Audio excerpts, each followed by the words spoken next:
6:48 right now, time for the morning rush. Some Ruidoso residents will be allowed to return to their homes later on today. Now, on Saturday, the village and county officials, they released a list of locations. It's going to be allowing the re-entry, saying that it was limited to full-time residents. The village of Ruidoso warns that there are still no entry and exclusion zones that will not be accessible to residents.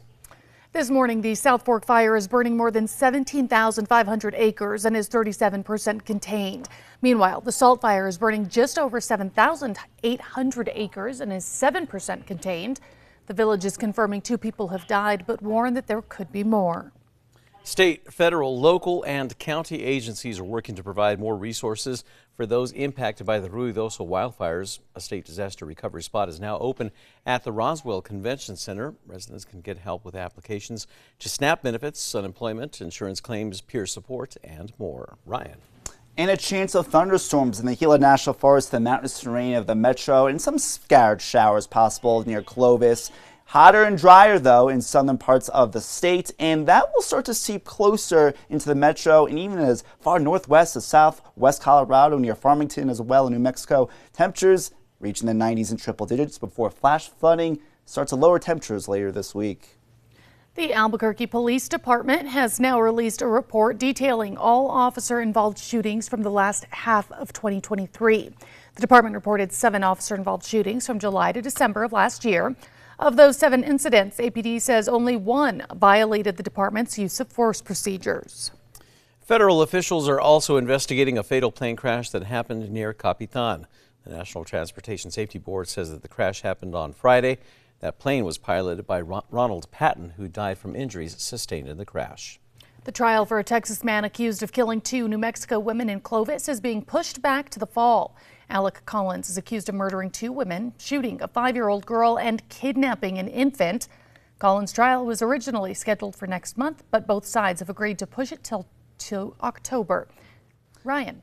Despite it being hotter and drier today, there's still a chance of monsoonal thunderstorms from Albuquerque, Farmington to Tucumcari to Silver City. Main threats being heavy rain with a flash flooding threat, some small hail, but I'll be tracking more of the stormy weather later this week.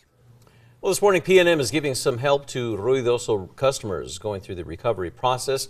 The company says that they have suspended late fees on all bills for customers in that area and turned off automatic payments. Now, PNM says that over 3,000 customers are experiencing power outages in the area at this time. They estimate that around 200 linemen will be in by Wednesday to help rebuild the system. One of the biopark's family members has reached a major milestone. Alice, the Asian elephant, celebrated her 50th birthday, surpassing the median life expectancy alongside her buddy Irene, who is now 57. The elephants also go on long walks around their habitat and partake in water aerobics. Family and friends of New Mexicans who have died from fentanyl poisoning have come together now with the Keep New Mexico Alive campaign that is putting up a billboard near Paseo del Norte showing pictures of their loved ones, hoping to raise awareness for the dangers of fentanyl. Keep New Mexico Alive offers resources to help and support families. We have a link to that info at alwaysonkrqe.com. Ryan. And taking a look at the morning rush right now, no major concerns on the roadways. We'll keep you up to date. Maps are pretty clear. A live look at the Big Eye. Some cars on the roadways, but again, pretty slow traffic pretty good traffic right now. We'll keep you guys up to date throughout the rest of the day.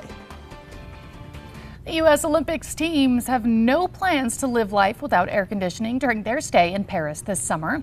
The U.S. Olympics team will be bringing their own air conditioners at the upcoming 2024 Summer Olympic Games. Olympics planners say rooms will already be cooled by a system of cooling pipes and fans, but U.S. officials aren't taking any chances. Now it's time for the 5 facts. That's right. At number 5, one of the biopark's family members has reached a major milestone. Alice, the Asian elephant, celebrated her 50th birthday, surpassing the median life expectancy alongside her buddy Irene, who is now 57. Most elephants only live to be about 48, so Alice's care team is letting us in on her little secret to living a long and healthy life. The elephants also go on long walks around their habitat and partake in water aerobics, and that's especially during the long, hot summer months. At number 4, we are quickly approaching the 4th of July. This morning, the city of Albuquerque is issuing a warning on the dangers of illegal fireworks. Just last year, AFO responded to 140 outside fires and 4 structure fires around the holiday. Agencies are reminding residents that it's illegal to use certain fireworks within city limits, so you're asked to read the label to ensure the fireworks you're using are legal. And at number 3, higher temperatures across the viewing area. Temperatures starting off on the mild side of things. We'll be heating up in the 90s and triple digits. Does not mean, though, we won't be rain-free. I'll be tracking the thunderstorms possible ahead. At number 2, the Albuquerque Police Department is now releasing a report detailing all officer-involved shootings from the last half of 2023. The department reported 7 officer-involved shootings from July to December last year. Of those 7 incidents, the APD says only 1 of them violated the department's use of force procedures. Chief Harold Medina says in all 7 of those shootings, the suspects involved had one thing in common: they were all armed. And number 1, some Ruidoso residents will be allowed to return to their homes today. On Saturday, the village and county officials released a list of locations that will be allowing re-entry, saying that it was limited to full-time residents. The biggest group of people returning is expected this morning.